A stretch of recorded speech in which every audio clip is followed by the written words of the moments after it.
This is the Relevant Podcast.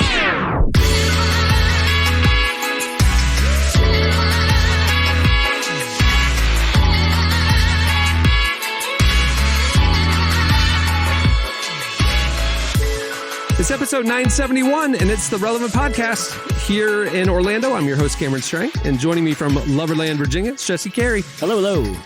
From Austin, Texas, author, speaker, podcaster, Jamie Ivey. Hey, guys. And from Nashville, Tennessee, artist, producer, and mogul, Derek Miner.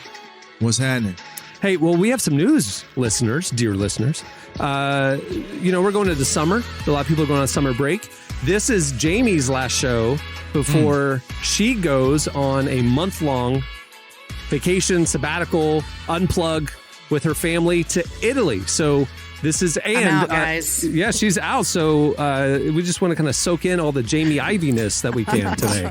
Jamie, I have a question for you. Yes. Now, a lot of people have different strategies when they're traveling abroad. And you're in the final stages of preparation for this big trip to Italy. Mm-hmm. Mm-hmm. Now, is your strategy once you get there to blend into the culture? Or are you want to walk around with people knowing that this is American tourists? In other words, have you packed clothes and purchased things that will try to make you just blend right in? Or is that even a concern? Because for me, I would be dressed like a gondolier every day. And I would be indistinguishable from just your average Italian in those red pants and that black striped shirt and a little funny beret. Is that your strategy here, Jamie? My strategy? Maybe a necklace made of garlic cloves or something. What is your strategy, Jamie? Olive oil, wherever I am. What is he talking about? She's going to wear cowboy boots and a red MAGA hat, and then she's she'll blend right in. No, my strategy is just to... Because we're going for so long, like our first stop is 14 days in one Airbnb. That's awesome. And so I plan on just acting like I live there. Like I want to know the lady's name who's selling groceries down the grocery store. I want to just feel like I live there for 14 days. That's my strategy. That's awesome. Yeah. Yeah. Do you know Italian? Zero. And I've told you guys before. Probably won't blend in. No, I won't blend in at all. But I've told you guys this before that whenever I go to different countries, I can't help it. It is the weirdest, most embarrassing thing that happens to me. When someone speaks to me in their native tongue, I start speaking Spanish. Like as if they know Spanish. So your response to the Italian waiter is "Como se dice?" Yes. Yes. Tamale. And she's like, I only order Mexican food too. No matter where she goes, she's ordering enchiladas. Only. That's all she knows how to order. I hate it so much, but it just comes out, and my entire family's embarrassed. But I'm like, I'm going to try really hard to learn. Right. Hey, okay, Jamie, this is just speaking of blending Mexican food. That is so weird. I'm sorry. I know. Speaking of blending Mexican food and Italian food, and we talked about this the other day, but this is how tired I was. Last week it was Tuesday, and I came home, and usually we do Taco Tuesday at my house, but my wife had made a large Italian meal, and there was like a pan of like meat sauce on the stove. Okay. And there with pasta in the sink, like whole deal, right? And I'm the only one home, so I'm coming to make my dinner. I pulled out tortillas, okay, and guacamole and salsa, and began loading the meat sauce into a tortilla, thinking that this was some sort of taco meat. Completely oblivious to the Italian. And I took a bite. Jamie, I'll tell you this: you can go revolutionize the culinary world over there right now by making meat sauce tacos. I stumbled upon it, and I think you're the person to take this overseas and change the world right now. I'll let the sweet lady down at the little Italian bar where we're going to be eating dinner on a random Tuesday night. I'll ask her if she's ever tried. Let me blow your mind. Meat sauce tacos. Hey, y'all, have y'all tried meat sauce tacos? Oh, I'm sorry. Let me do that. Let me do that in a language you understand. Yeah. Como se dice? Jesse, similar to your story, I was at Trader Joe's and bought salsa and bought tomato sauce for pasta, blah, blah, blah. And the other night I was hungry. So I grabbed some tortilla chips and I went and grabbed the jar of salsa and I was eating it. And I was like, man, this Trader Joe's salsa is like different. It's interesting. Wow. I realized I was having the Italian red sauce, not the salsa. But it worked. Hey, it worked. Thank you. We stumbled on something. Jamie, that's what I'm saying. That happened to me when I had COVID. I thought I was eating chips and salsa, but I was eating chips and tomato sauce. I didn't even know it. This can't be a coincidence, Jamie. This cannot be a coincidence. This is your opportunity to go change the world. Okay, fusion, I'm on it. Asian fusion or Mexican fusion. All right. Well, we have a great show in store for you today. Coming up later, we talk to John Mark McMillan. He has a new album out. He's one of our favorite artists, and he's a longtime friend of the podcast. Excited to have him on the show today. Also, we have a game at the end of the show that it's a game like we've never done before. It's called Silly Songs with Jesus. And oh boy. You are not ready for what you're about to experience. Well, before I toss to slices, I want to remind you about Relevant Plus, our new premium digital subscription, where when you sign up, you get access to tons of exclusive features, extra podcasts, ad-free content, unlimited reading at relevantmagazine.com, and more. You also get an ad-free early released edition of this podcast. You don't want to miss it. You can find out all the information by clicking the subscribe or Relevant Plus tabs at relevantmagazine.com. It's all right there. Plans start as low as $2.50 a month. Go check it out. All right, stay tuned. Up next, it's Slices. I'm gonna fly on the ceiling, 50-foot high, head through the ceiling. Oh, it's got me dizzy it's got me dizzy right now. Chemical change in my serotonin, staring at the fan, my head is spinning. Oh, it's got me dizzy it's got me dizzy right. You're listening to Chloe Moriando, Thomas Hayden, and Alfie Templeman. The song is Dizzy. There's so many people in that song. Well, today's show is brought to you by He Gets Us, a national campaign bringing the story of Jesus to every zip code. Now, I want to talk to the leaders that are listening right now. As Christian leaders, you are the hands and feet of God. He Gets Us wants to be yours. This campaign is reaching millions of people who are skeptical of the Christian faith through broadcast ads, social media videos, and digital marketing. It aims to bring these people closer to Christ by meeting them where they are and sharing relatable stories about Jesus' life. Within a couple months, He Gets Us has had over 150 million views on YouTube, not to mention Facebook, Instagram, and all the broadcast networks that have seen the commercials. Visit HeGetsUsPartners.com to learn more. It has resources. It tells you about the team behind the campaign. HeGetsUsPartners.com. All right, it's time for Slices. All right, what do you have, Jesse? All right. Well, we live in a very interesting time when it comes to, the links a lot of artists are kind of forced to go to, kind of make money in the streaming era, particularly music artists. Derek, I'm sure, you've experienced all these changes in the industry. One of the plus sides is I feel like the whole concept of quote unquote like selling out has basically evaporated. That used to be like a pejorative, like, oh, your song's on a Pepsi commercial. What a sellout. Now it's like, hey, your song's on a Pepsi commercial. That's awesome. Like our whole mindset about artists taking opportunities to be able to monetize their work has changed. And there's one company that I feel like is really trying to take a swing with this. And that company is Taco Bell. Now, you guys know me. I'm a big Taco Bell advocate, huge advocate for the brand. Just fantastic product all the way around. And they have embarked on an interesting marketing campaign because it was announced that they will soon be debuting a musical. It's coming on May 26th, and it will premiere on the Taco Bell TikTok channel. And it will be called Mexican Pizza, the Musical. And it will tell the story of passionate Mexican pizza advocates bringing the menu item back after it had been taken off the menu back in 2020. Now, buzz for this project first started when the artist Doja Cat released a little quote unquote Mexican pizza jingle, basically her kind of freestyling about Mexican pizza on her TikTok channel.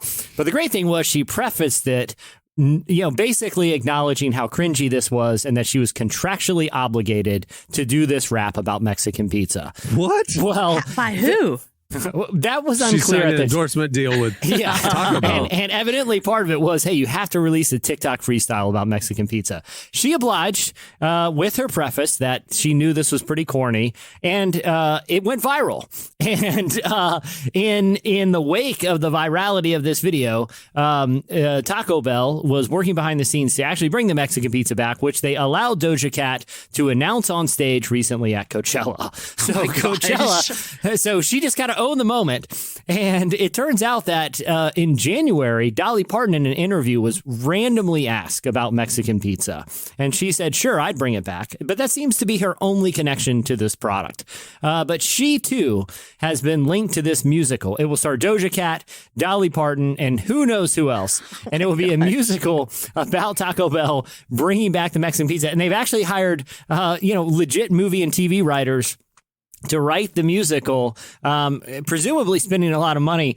I got to say, listen, I'm not saying I'm going to watch it, but I don't hate this concept. Like, I'm all for the advertising and marketing industry to shake it up a little and at least be somewhat self-aware about how corny some of this stuff is. And that seems to be Taco Bell. They seem to have sort of a meta satirical approach to this whole thing. Right. Because the Mexican pizza itself is sort of a meta thing. You know what I mean? It's a Mexican pizza. But it's like a younger. It's like the joke is like the Doja Cat saying, "Hey, let's bring back Mexican pizza." What I don't understand is why Dolly Parton, who has funded vaccines and is getting honored in the Rock and Roll Hall of Fame, what is Dolly Parton doing on a TikTok musical for Taco Bell? I don't understand that Cash and at all. checks. Hey, it must be the money. I'd be like Kramer in that one episode of Seinfeld where you got burned by the coffin. They'd be like, all right, so listen, we're gonna, and they're behind the scenes. They're like, we're gonna have to pay Dolly Parton like $10 million for this and give her Taco Bell for life. And as soon as they would bring me in, they're like, all right, so first off, Taco Bell for life. Sold. Like, hey, man. No money. Yeah. Man, Hey, well, this is already what you're telling me to do, Jesse. This Mexican pizza, this is like It's a merging. proof of concept. Oh, This yeah. is just what I'm about to do in a couple weeks. I'm going to go Take to it up Italy. a notch. Yeah. I like there it. it is. Uno pizza, por favor. That is something I would say right there. And then my whole family would be like, Mom, we're in Italy, not in Mexico. I'd be like, oh yeah, I don't know. It just comes out. If there's someone speaking Fusion. another language, I just start Spanish. And it's not like I speak Spanish, you guys. I know like 7 words. So it's not even like I'm fluent. Oh my goodness. All right, what do you have, Jamie? Okay, so my son loves to play video games, and I was asking him what he thought about this, and he thought it'd be really cool. There now is mouth aptics for VR that allow users to feel different virtual experiences with their mouths when they're playing video games. Finally. But I'm going to tell you, okay? These include feeling like the wind at your face while riding a bike, taking a sip of water from a fountain, feeling the water on your lips. But then this, you guys, covering yourself with spiders that you'll feel running in and around your mouth while you're playing a game. This, I think, is like torture. And I don't know why people would want to have this actually happening in their life. But they're programmed to do all these different things, like different taps that you can feel while you're playing the video games. My son said he thought it'd be cool. I don't know about you guys, but I don't want to feel like I'm walking through cobwebs in a forest before getting covered in spider venom. Your son said he would enjoy this? Yeah, he said he would do it. It would go along with whatever game he's playing. I heard that you could also feel kissing. Ooh, I don't like this. VR I don't like kissing. this. I was going to say, how many video games involve eating spiders? Is there a game I don't know about? I don't know. It's still early, but virtual reality always scares me because of a what's that show, Black Mirror, that I saw an episode about it one time, and I was like, I'm done. I'm out. I don't know how this is going to be good. Society is on the fast track to just become the people in WALL-E. Remember the people in WALL-E? Yeah. They just had these like all-encompampassing chairs. I don't they like never it. moved. I mean, like everything's virtual. Hey, real Everything- talk. Yeah. Doesn't seem that bad. Sounds great. I know. Wally got pretty judgy with how cool technology could be. You can be one of those little rascals that look like a lazy boy. I ain't complaining. With an iPad connected, I'm 3 chilling. big gulps. Yeah, what's the big deal? This is too much for me. it's a I'm lot. I chilling. know. I don't It's know. a lot. It's happening. We're But on if the you're playing a slippery video slope. game and you're like flying through the space or whatever, and you could feel air on your face or whatever, that would be kind of cool. But then if you're playing a video game and someone starts kissing on you, that's all weird. That's just weird. At It's not Disney, okay. they have like this Muppets 4D thing where it's like a 3D Muppets movie, but then like, Fozzie squirts the flower and you get drops on Little your mist. face and you feel the wind every once in a while, whatever. That's fine. But the whole thing of like, it feels like you can touch things and kiss things and whatever. Mm-mm. Okay. That's a little That's too. a lot. I'm out. Yeah. That's too much Judge Dredd for me. That's It's a little coming. too much. But here's the thing about that 4D thing. It's like, this isn't 4D. Like, you're not manipulating my senses to make it feel like you're spraying me in the face with water. You're actually spraying me in the face with water. Yeah, you know right, what I right, mean? exactly. Like when I put Exactly. the goggles on, I'm not actually in outer space. It's just you're manipulating my senses to make me feel like I'm in outer space. The Fozzie, no, you literally just sprayed water directly into my face, Fozzie. Well, it was 1990s technology, Jesse. It was Disney Hollywood Studios. Now they don't even have to spray water at you and you think you Yeah. got sprayed in the face. I don't even want to know how that works. You I know what I'm know. saying? Like here's another thing. My kids, like our Xbox controllers, they are sticky. They got Cheeto dust Gross. on it and all of that different stuff.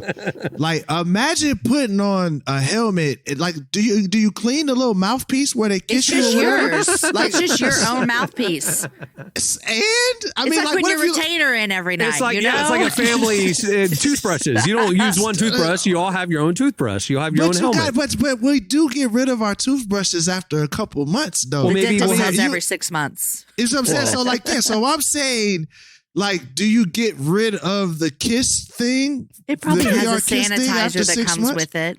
TBD. It's Do probably you has trust? something. Do you trust your 13-year-old to sanitize his kiss guard or whatever? We're not If having he- kiss guards in our house. Like no one's fake kissing. Again, no one's having a what fake video kiss on their games are date. these? or his spider web manipulator thing. Like, do you?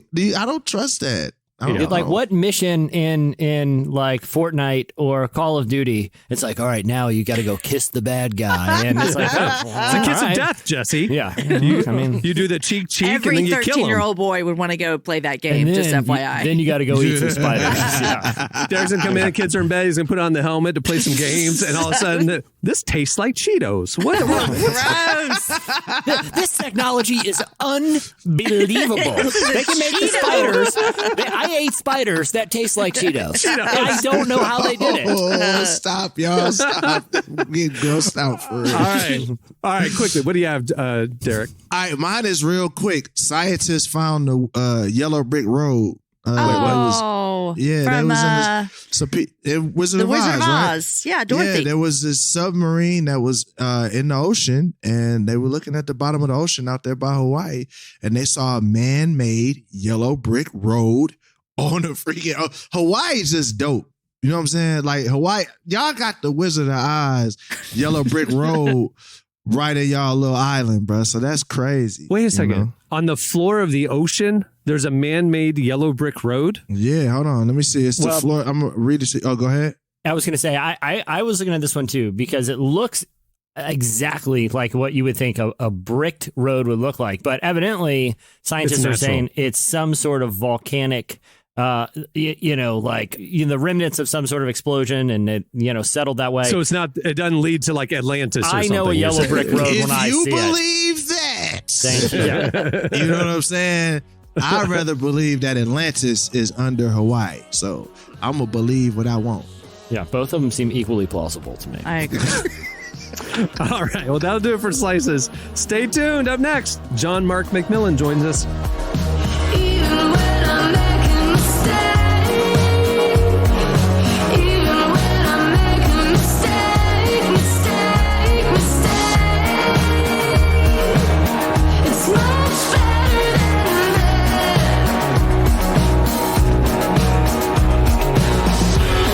It's circulating,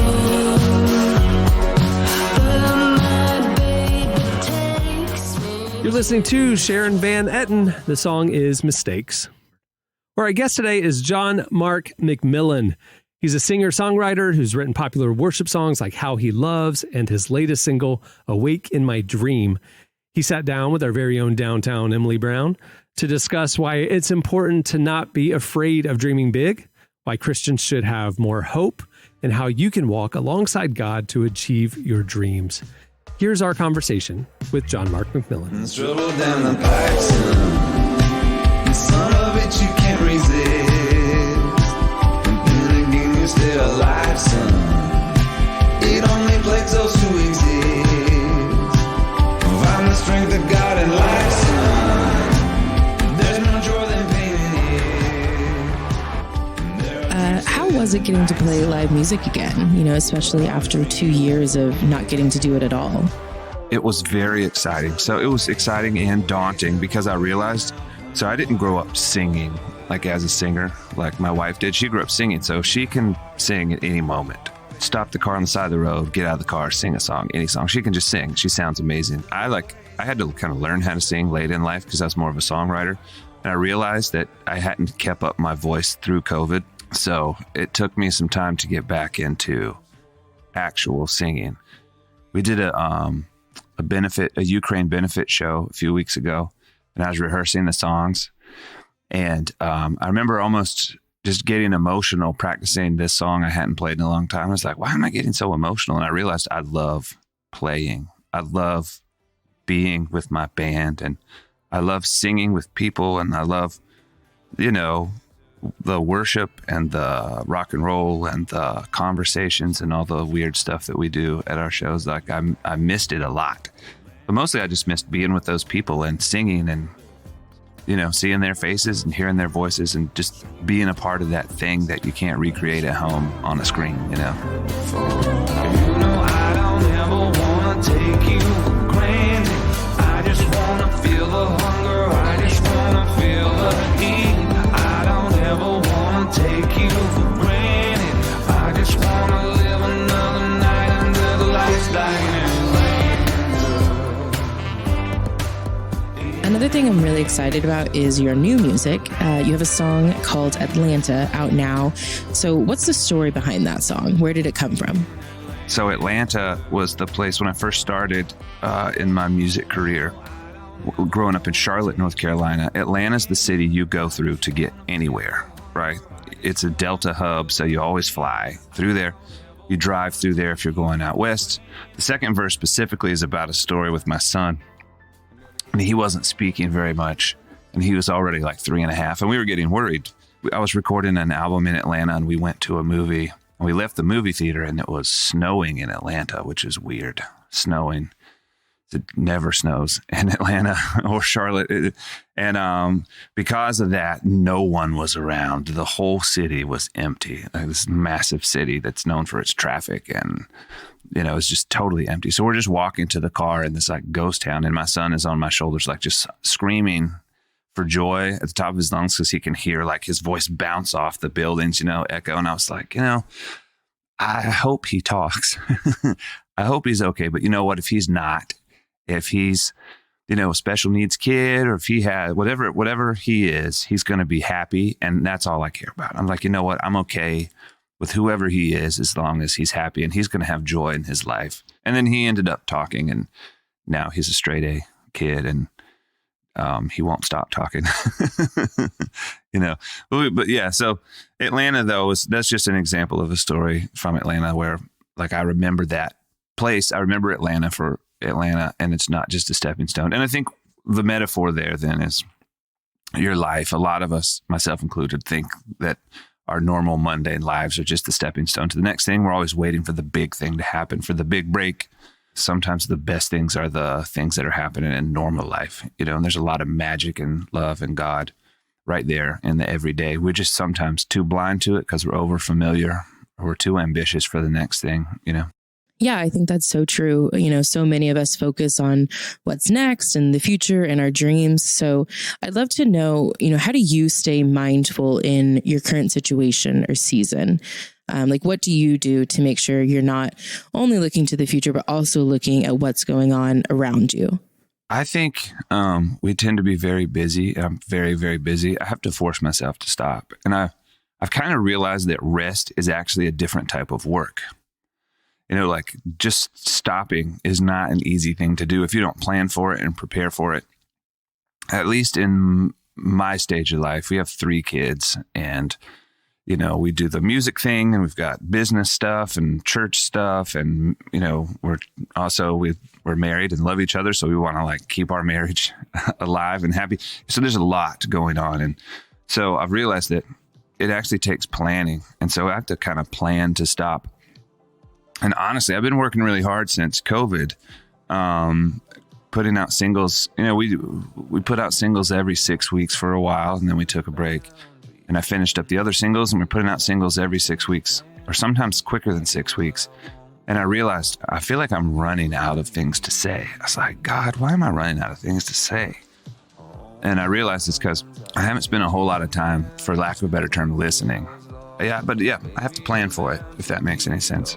I have to take time and have to put it on my schedule, like another type of work, you know. Run from me. Life is all what happens in the in-between. Oh, I just wanna be awake in the dream. I don't need the end to justify the means. Oh, I just wanna be awake in the dream. Oh, awake in the dream. As you go out on tour, what is your hope for people who are coming to the show and listening to your music? Early on, I was asking myself, what could my gift do for me? You know, like, how can I write music that could help me pay my bills?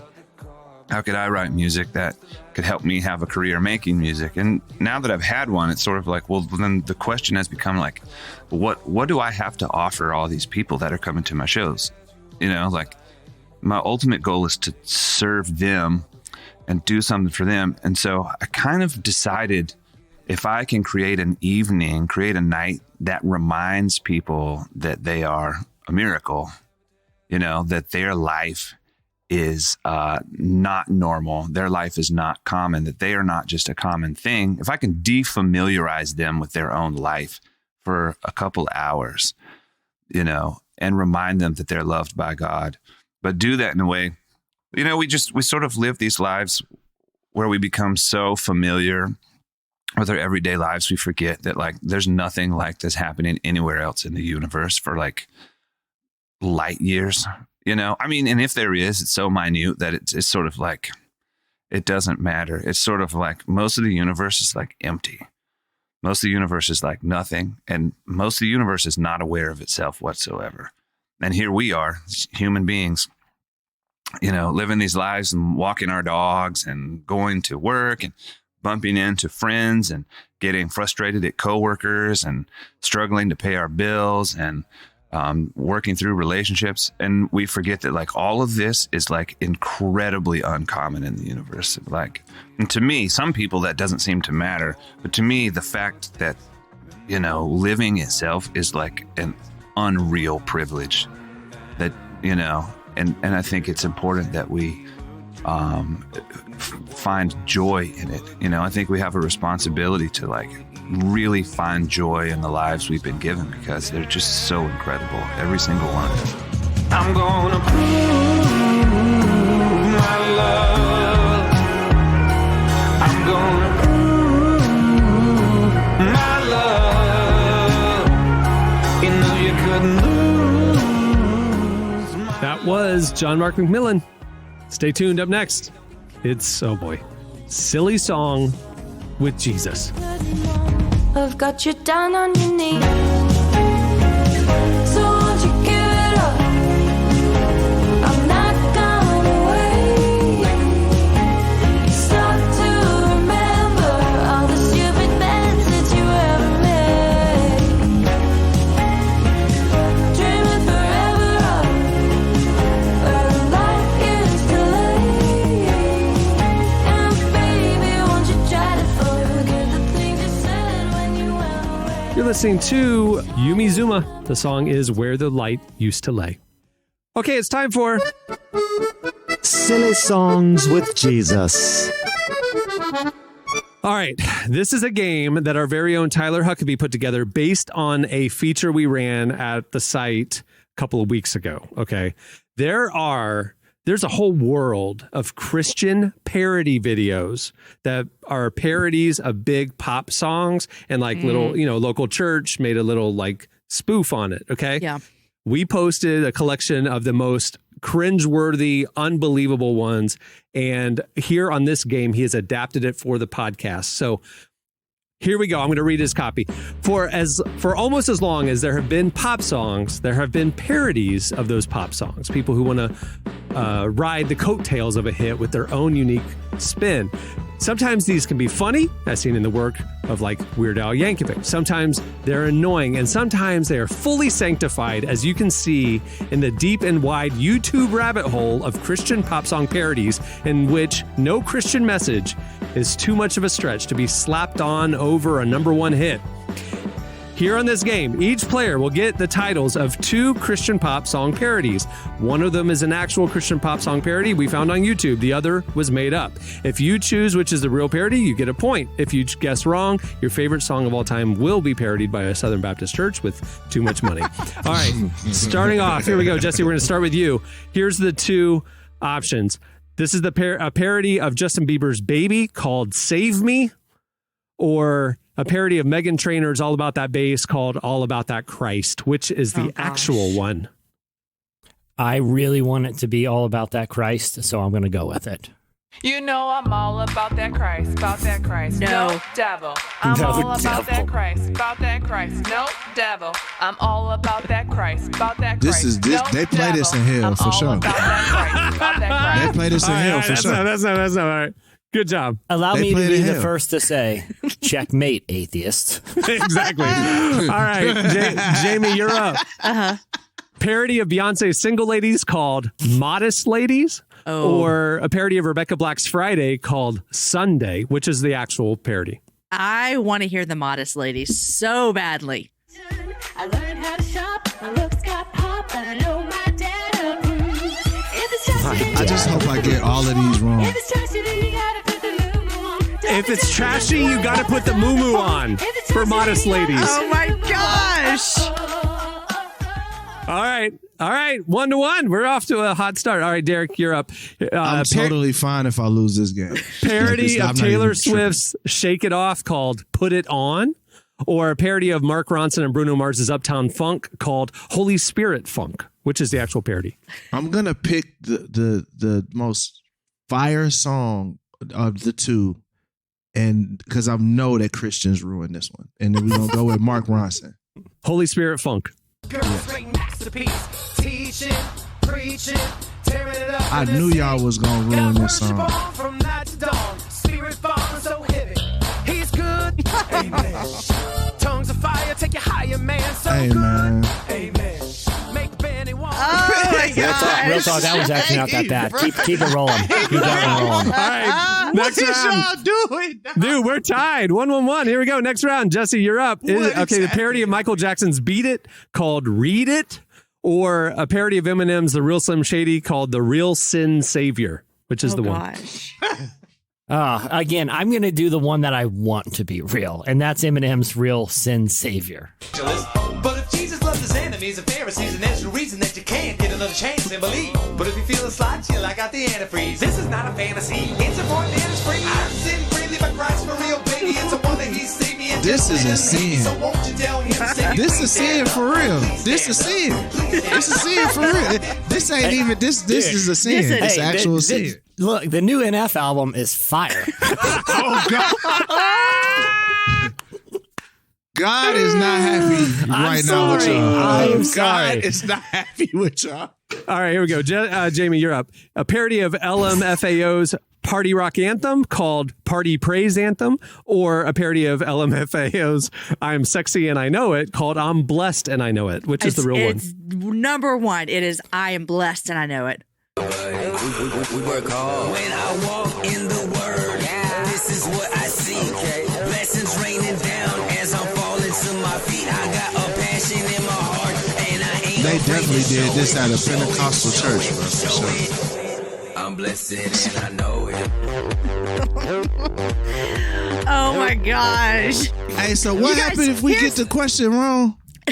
You don't get a point. And so far, everybody's got Okay, it right. all right, cool. Wait, all right. listen, y'all. Here's the thing that's hilarious. There are some kids whose parents don't let them listen to this type of music, but they find these parodies, and so they let them listen to it. And then they get to college and they hear the real song, and they're like, "Oh wait, I thought this song was called I'm Blessed and I Know It."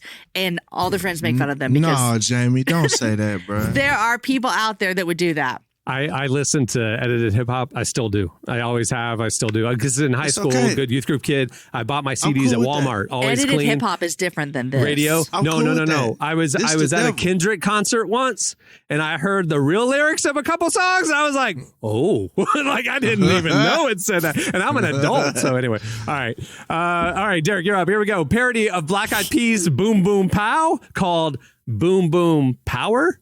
Or a parody of Katy Perry's Firework called Faith Works, which is the real one. I feel like Black Eyed Peas would just work. So we're just going to go with that one. Boom Boom Power? It? Boom Boom Power. We want to praise God now. Just watch what show you have. Church girls and boys got swagger. That's to the flesh like pow. Read Romans. Yeah, this sounds like some. Life in Christ is great. We got that Holy Spirit. Come on, you can't deny it. Go feel it now. Wanna Kit Kat? Got a Kit Kat. What a Kit Kat? What is that got to do with anything? What is that doing? Is this what kind of church is this? What kind of church they got going on over Kit there? Kat. Maybe it was for their Halloween Harvest Festival. That's true. And, like they're handing out the kids. Yep, trunk or treat. You know, Holy Ghost weenie roast. They're handing out Kit Kats to the kids. All right. Everybody's tied. 2. All right. I don't know why we have 2 left. So I don't know what's going on with that, but here we go. Hey, man. Jesse, you're up. Yeah, you're up. Parody of Black Eyed Peas' I Got a Feeling called I Got a Feeling Tonight's Gonna Be a God Night. Oh, no. Or a parody of Village People's YMCA called YHWH, I guess for Yahweh. No, please. No. Please let it be that. Please let it be the Village People. No. Please. That's my guess. No. He spelled his name with just YHWH. He spelled his name with just YHWH. You know, the Israelite rabbis believed that God's name was so holy, it couldn't even be spoken or written. You fast forward to about 4,000 years. This is what we're doing. Okay, they wouldn't even utter They wouldn't even utter Yahweh, and we've turned it into a Village People parody. Oh my gosh! All right, Jamie, here we go. Parody of Tao Cruz's Dynamite called "Shine Your Light." Or a parody of Steppenwolf's Born to Be Wild called Born Again Child, which is the real one. I think it's Born Again Child. And if you use faith just now, you'll be born again child. You can fly so high, you never All of these. Born again child. You know they played this on a Sunday and the band was going wild. Hey, so there's a little twist to this game. There have been no wrong answers. Everything I've listed was real. I freaking knew it. I'm like, bro, there's no way. If you want to hear all of these, go check out the article at relevantmagazine.com because we have them all. Can this be a Spotify playlist? You know? Can this be the question of the week? I need to hear all of the parodies that your church has done. For real. That's Oh my crazy. gosh. Hey, we were asking last show, like, what do you do when you're bored? Apparently, This you is write what- song parodies. This is what this. people do. Yep. Holy cow. These are all real. Put This it is on crazy. Sunday instead of Friday. Play a little Sunday instead of Friday. I want to hear Sunday. It's Sunday, heading to church on Sunday. Why would you remake a bad song? Like, why would you parody a song that's not that good to make an They even did worse that. version of it?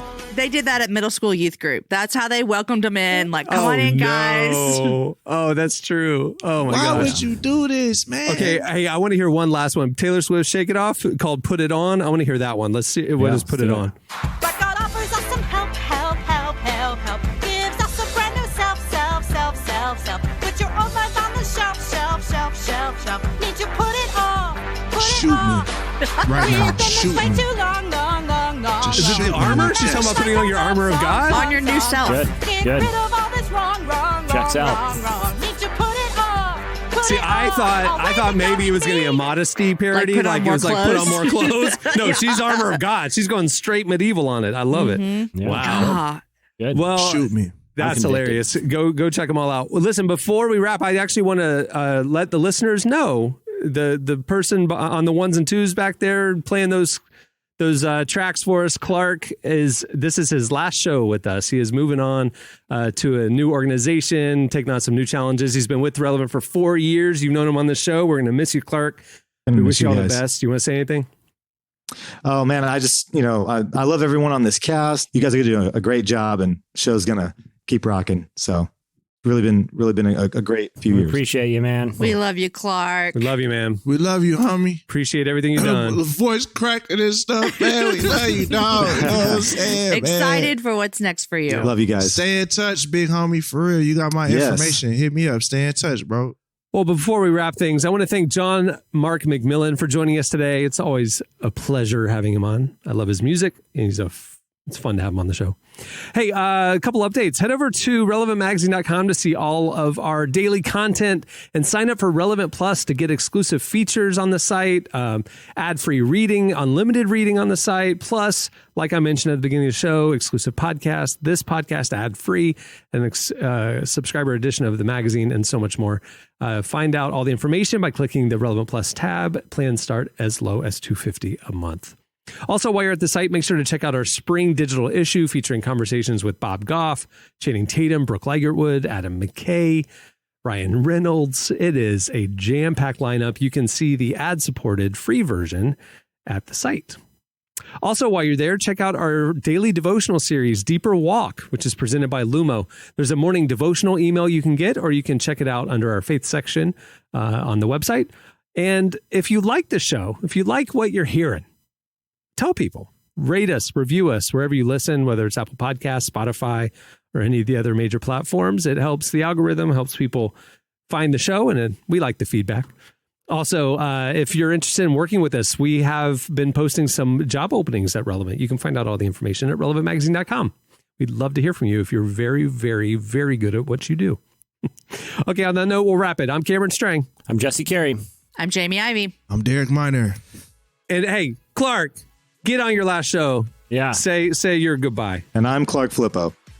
There you Yay. go. Nice, we'll see you guys next time. Oh, little Adios, warning. everybody. Next show is a bunch of the guys in Wyoming. So I'm warning you now, you might want to skip the next couple of podcasts. So or not. I'm tuning in for that.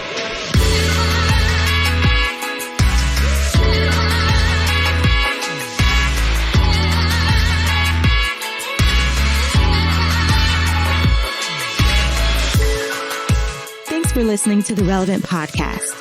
Check out our features, interviews, and news updates every day at relevantmagazine.com. And make sure to follow Relevant on Facebook, Twitter, and Instagram for the latest. For more great podcasts, browse the shows on the Relevant Podcast Network, which you can find at our site. And while you're there, don't miss the all-new era of Relevant Magazine. A new issue releases every other month at relevantmagazine.com.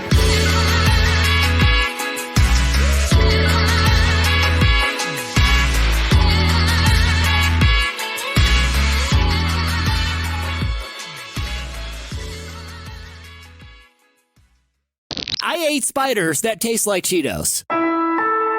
Relevant Podcast Network.